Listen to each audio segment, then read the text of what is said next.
Satya, a resilient young woman, carries the scars of a traumatic past, one that began with the devastating suicide of her father when she was just a child.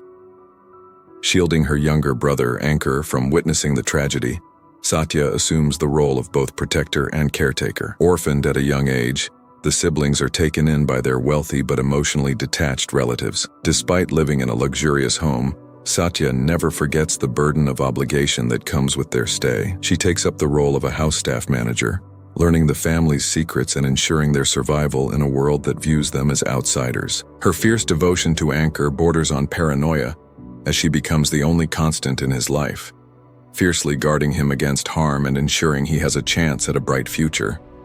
Ankur, influenced by Satya's sacrifices, grows up to be a diligent and principled engineer, following rules and focusing on his studies.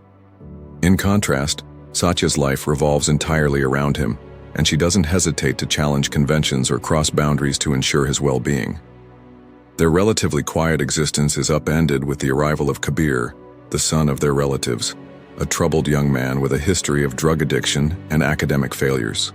Kabir is reckless and irresponsible, having been expelled from multiple universities for his behavior.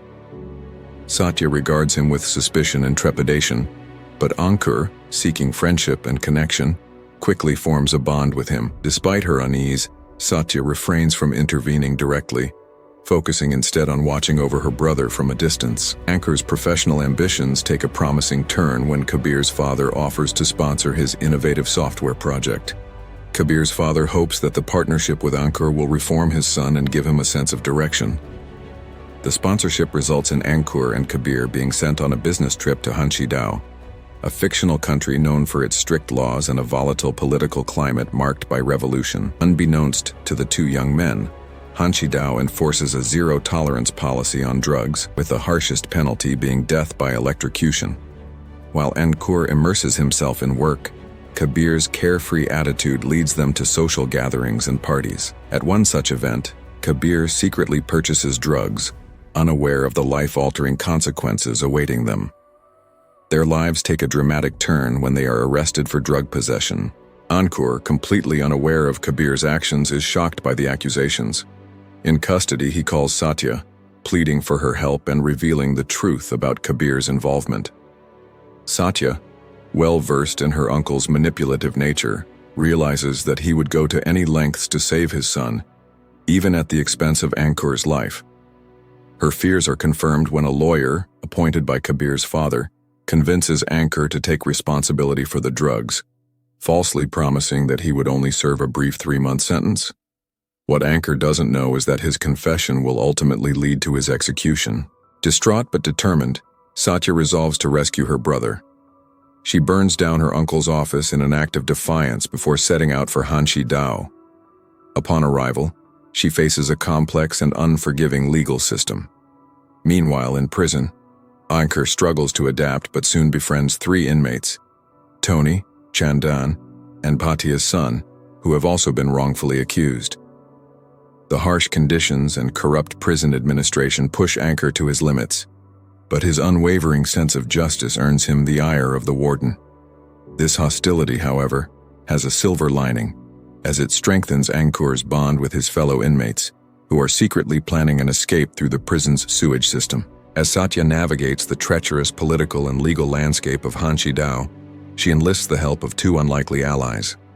Bhatia, a former gangster whose son Tony shares Ankur's fate, and Muthu, a retired policeman haunted by guilt over a wrongful conviction.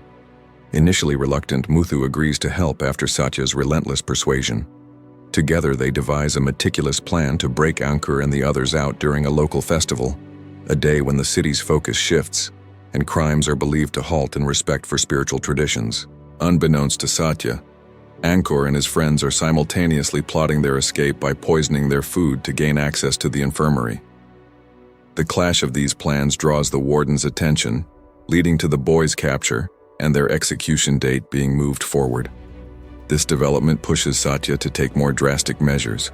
She sabotages the city's power grid, hoping to disable the prison's security systems.